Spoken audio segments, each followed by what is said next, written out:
atin po munang harapin at buti naman nasa linya po natin at makakausap po natin Attorney Stephen David, abogado po ni dating Mayor Alice Guo. Attorney David, magandang umaga po sa inyo. Attorney? Magandang umaga, kapatid na Melo. Opo. Salamat po at tinanggap niyo po ang tawag po namin, Attorney. At ito na po sinasabi, sabi ni Senator Risa, sabi ng Bureau of Immigration ay talagang wala na. May mga impormasyon po na nandun na sa ibang bansa, dumating sa Malaysia. Noong July 18, ang inyo pong kliyente na si Alice Guo. Eh nasaan nga ba si Alice Guo, Attorney David? Well, yung sinasabi ni Senator Risa, mahirap mag-comment doon kasi meron siguro siyang basihan doon, pero ako wala akong basis sa sinasabi niya. Ang alam ko, ang pagkakaalam ko, nandito siya sa Pilipinas dahil, last week lang nagpunta siya sa isang abogado kung saan nanumpa siya sa kanyang counter affidavit at harap doon. So, napakalabo naman yata. Wala siya sa Pilipinas. Tapos napanumpa siya sa Pilipinas. Yun boss, yung pag under oath na yan siguro naman ang isang abogado hindi niya gagawin yan, lalo na ganyan ka-controversial yung client mo, no? Halimbawa ako, lumapit sa akin yung tao na mag-certify na ako yan. Alam nga namang pirmahan mo yun o i-certify mo na hindi humaharap sa iyo, no? Malabo yun, boss. Opo. So, ibig sabihin, Attorney, nakapunta pa si Alice Guo? Nung sinasabi naman dito sa impormasyon na ito na wala siya dito, supposed to be wala siya rito, para sa inyo, nandun siya. Sinamahan niyo po siya nung magpanotaryo siya, Attorney?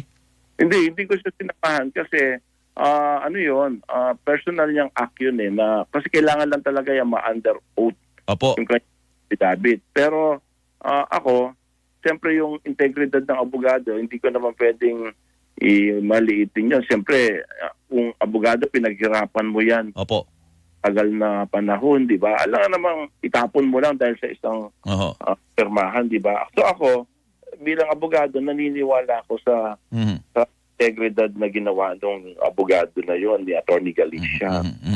So, tapos sa client ko, ina-assure niya nandito naman siya sa Pilipinas. At pangatlo, wala namang report ng immigration. Naniniwala naman ako nakakayahan ng immigration natin na bantayan mga ports natin. So, hindi ko alam yung pinanggagalingan ng report ni Senator Risa. May mga record na po sa Malaysia na dumating siya gamit ang Philippine passport, Attorney. Ngayon, kung talagang wala po siya dito, teka nga pala, kailan niyo uli siyang nakausap? Nakausap niyo siya tungkol dito sa balitang wala na siya dito? Nagkausap po ba kayo? Kahapon kasi nga pumutok yan sa balita. Tinawagan. Andito na siya sa Pilipinas, sabi niya sa akin. Ba't di daw siya ma-locate pag sineserve yung mga may sabina, hindi siya mapuntahan? Nasaan daw ba siya sa Pilipinas, Attorney?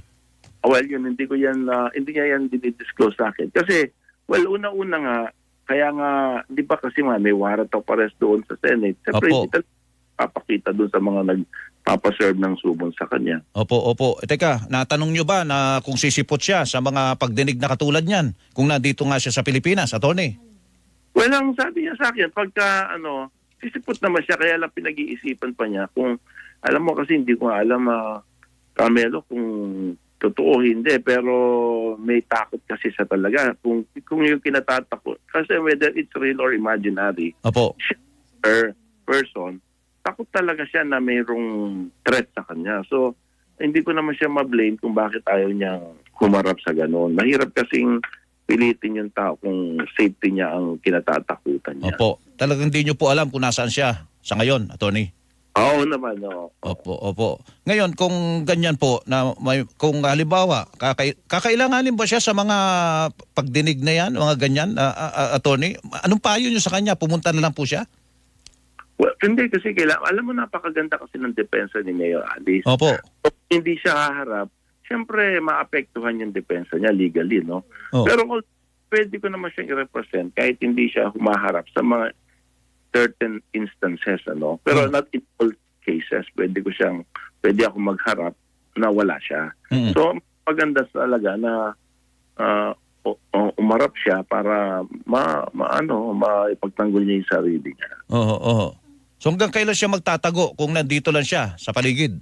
Pilipinas? Di mo siya pwede magtago ng Matagal. ahon kasi bata pa siya, sayang naman yung buhay, di ba, kung sasayang sa pagtatago. So alam din naman niya yon, kaya in due time, maharap din naman si Mayor Alice. Opo, ayun, okay. Yung iba pa mga kasama po niya, anong balita nyo? Katulad nung kapatid niya, si Wesley at saka si Sheila at saka yung may Cassandra Ong pa. Ano ang sinabi sa inyo ni Alice Go? Kasi sinasabi, nagkasama-sama sila doon sa Malaysia, nagkita-kita pa sa Singapore. O inasan din ho ba sila? Natanong nyo ba sa kanya? Hindi, yung mga bagay na yan, hindi ko pinag-usap. Kasi kung gano'n ang sinasabi nila na nandun, di sana tawagin nila yung kanilang mga source at makikita sila. Kasi yun daw, yung mga daw, yung mga gano'n. Opo. Hirap mag-comment sa mga ganyan daw. Parang hindi dapat sa abogado nagko-comment pag mga ganyan mga daw Opo. May ebidensya sila na ipinipresenta. So naniniwala kayo sa sinasabi niya na nandito pa rin talaga siya sa Pilipinas, attorney? With more reason, dapat ako maniwala dahil may abogado nag-certify na nandito siya sa Pilipinas. Yun Diba? yung notary public. Yun yung notary public, oo. Opo. So sinasabi nyo, nandito siya kasi nakapagpanotaryo siya. Oo, di ba mas maganda kung tanongin yung lawyer, di ba? Yun ang mas maganda.